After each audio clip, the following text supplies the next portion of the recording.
A serial killer, strictly speaking, is a person who kills at least two people in separate incidents that take place at various times.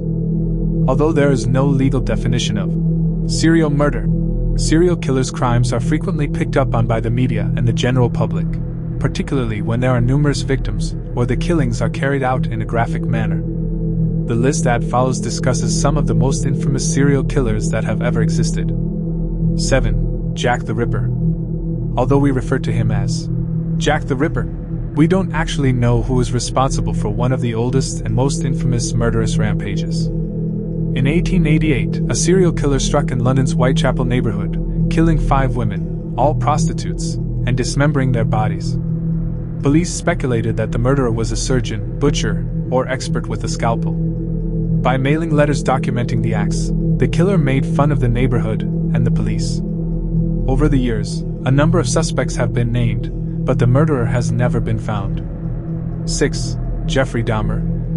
Only 18 years old when he began killing, Jeffrey Dahmer wasn't caught until 1991, when a would-be victim managed to flee and guided authorities back to Dahmer's Milwaukee, Wisconsin, home. Photos of dismembered bodies and body parts littering the flat there revealed some of the horrific particulars of his life of murder.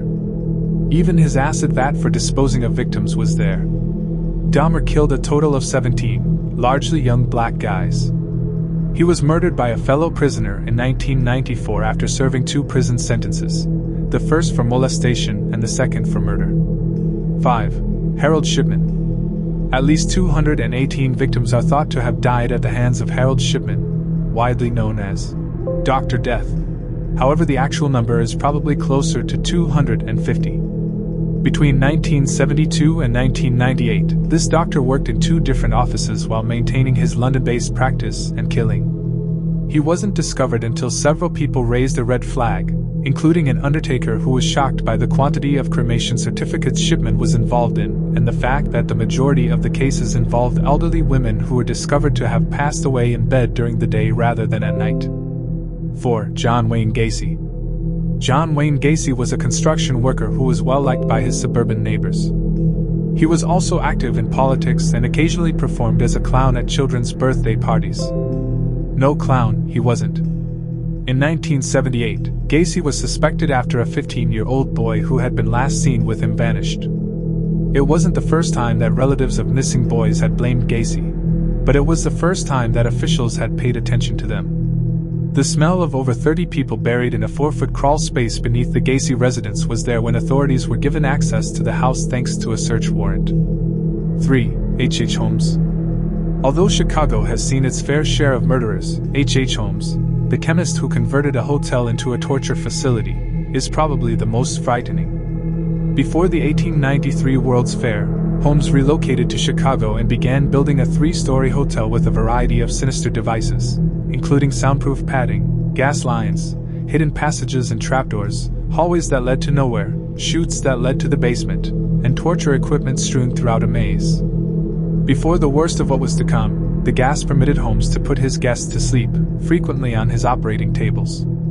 He then perpetrated life insurance scams and cremated the corpses in the building's furnace before selling the remains to medical colleges. 2. Pedro Lopez. It's possible that one of the most prolific serial killers in history is still at loose. More than 300 homicides in Pedro Lopez's native Colombia, as well as in Ecuador and Peru, have been connected to him. Tribal women made up at least 1/3 of those homicide victims. Police discovered the graves of more than 50 of Lopez's teenage victims after his arrest in 1980. Later, after confessing to 240 additional murders in Colombia and Peru, he was found guilty of killing 110 girls in Ecuador.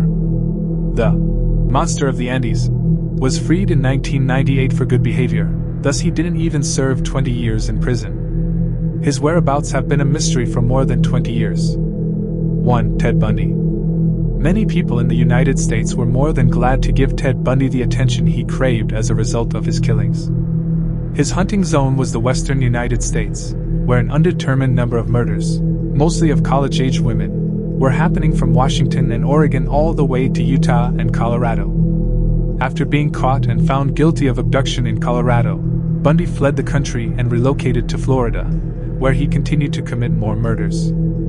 as the alleged killer participated in what is said to have been the first murder trial to be broadcast on television, encouraged interviews, and boasted of his following. Bundy's final arrest and its aftermath captivated the attention of the country. He was ultimately put to death in an electric chair. Thank you for watching, and don't forget to subscribe to my channel.